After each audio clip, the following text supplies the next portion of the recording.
Mga bossing, sa naghahanap po dyan ng 9-seater na automatic transmission, baka makursunadahan nyo to mga boss.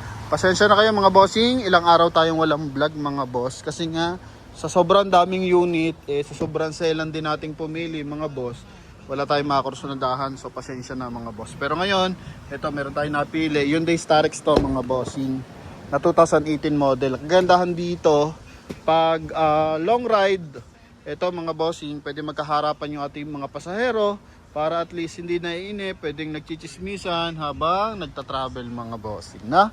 Yan, pwede rin kayo maglagay dyan ng table. Okay?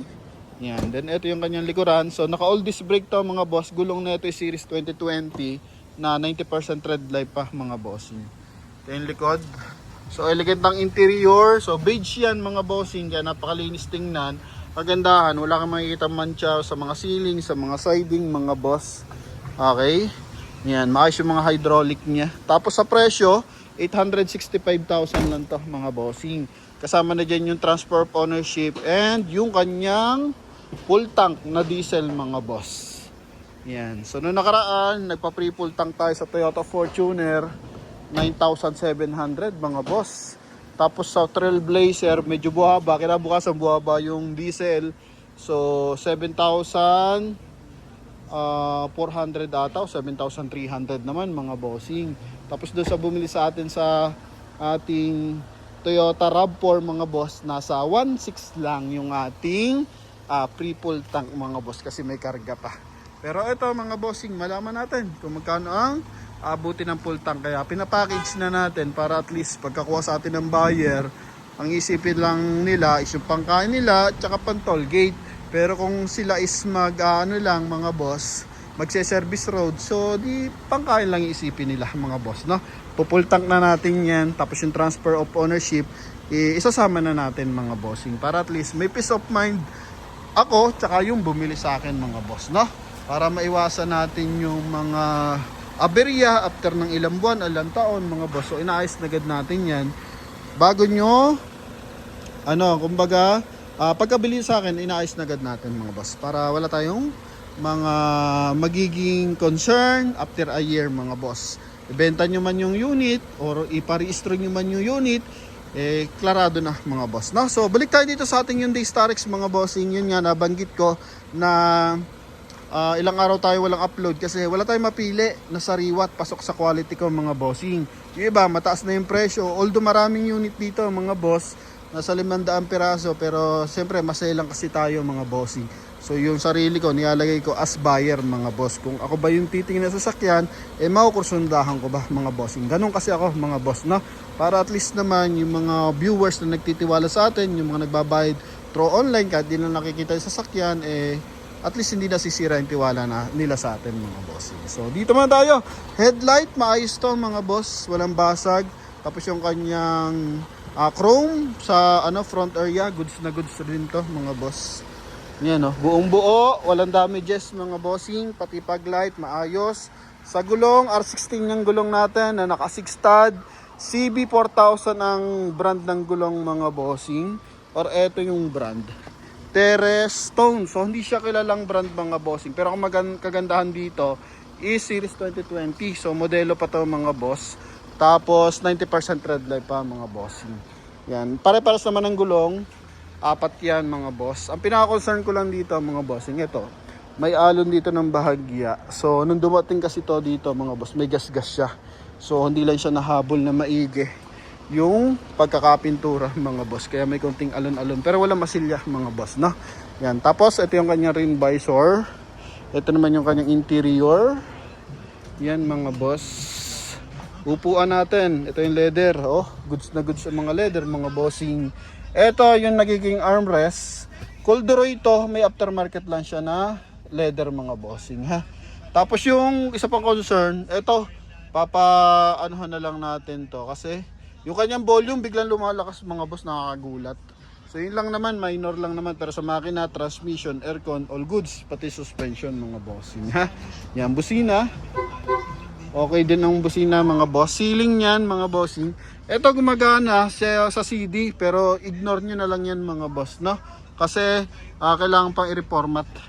Ito yung ating sun visor with mirror mga boss. May dashcam din siya. Ito naman yung ating kabilang driver side na sun visor. Okay, so sa mileage, ito yung mileage 71,402 km ang mga boss.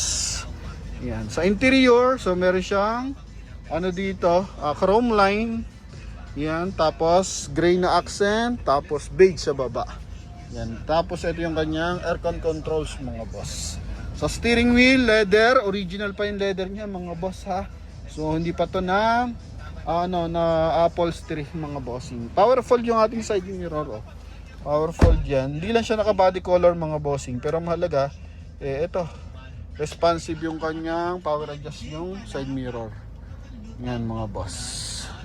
Okay, tapos nandito yung kanyang power fold mga bossing. Sa tint natin, 3M yung tint. Tapos sa ating door panel mga boss, may door light. Tapos hand grip na kulay black. Ito, yung kanyang background, tapos kulay gray.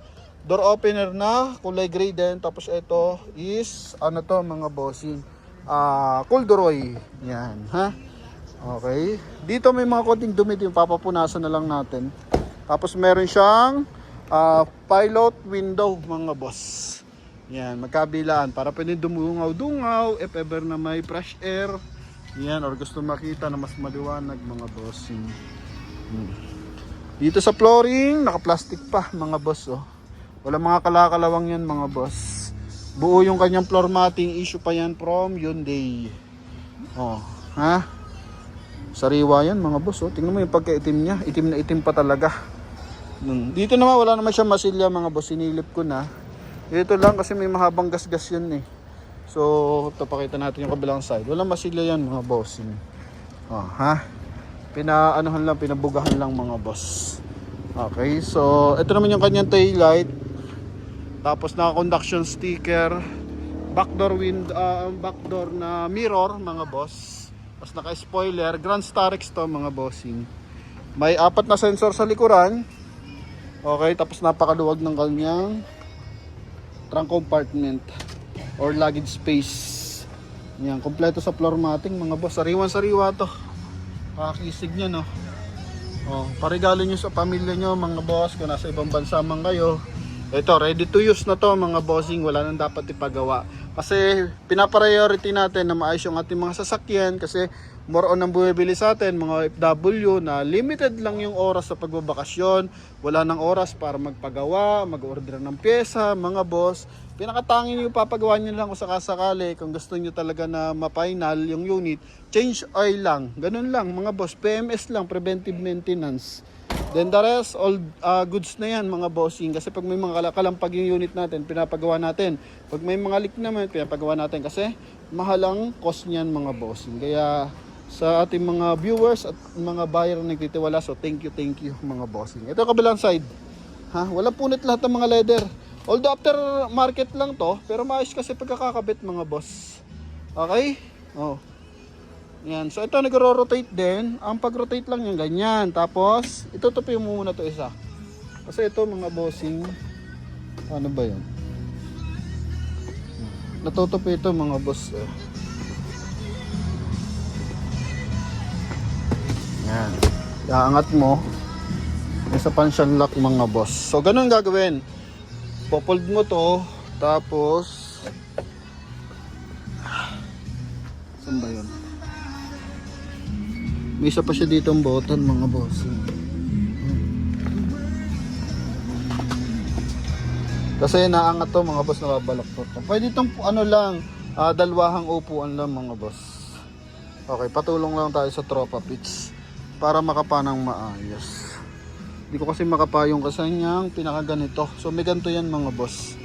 Okay, so kasi hindi mo siya maikot ng buo kapag wala yun mga boss. Yan oh. So ito ikutan ko lang ha mga boss. Para bago tayo magpatuloy sa makina habang pinapainit natin. Dahil pasuyo nga ako. I-rotate natin yung kabila. So dyan sa kabilang side dol. Yan. Yan, thank you kay Idol. Si Idol Mario. Happy birthday sa kanyang Junakis ngayong araw. Diba ito napopold pa nga to, Dol? Diba? Ayun pala, dito palang backlit. Yan, so ganyan mga bossing. ayos ang chismisan nyo dyan habang nagta-travel. Thank you, Dol, ha. Yan, so punta tayo mga boss sa kanyang engine bay bago natin yung silipin kabilang side, ha. Open lang pala natin, tapos dito sa kabilang side. So nakita nyo naman, eto, pinipitik lang pala dito sa ano mga boss sa inyo. Eto, okay, dito pala pag ganun pala yung tulak mga boss, yung pag ganun lang, oh. Madali lang pala, mali lang pala yung hatak natin pag ganun tayo, eh. Ganun pala mga boss. Alright, so napakasimple lang. Then dito, kompleto sa floor matting mga boss, oh. Itim na itim pa yan, ha. Dito pwedeng dalawa, pwede ring maging armrest to. Okay, so yan maganda sa Starex, maluwag. Mga window maayos, naka 3 in 10, so parang hindi nyo kita. Yan, so hoping nakita nyo yun, ha. Baba natin ng konti, baka mag-lock. Yan, so punta tayo sa engine bay mga bossing. Yan, so Motolite XL yung ating baterya. Walang ano yan, walang mga leak yan mga boss.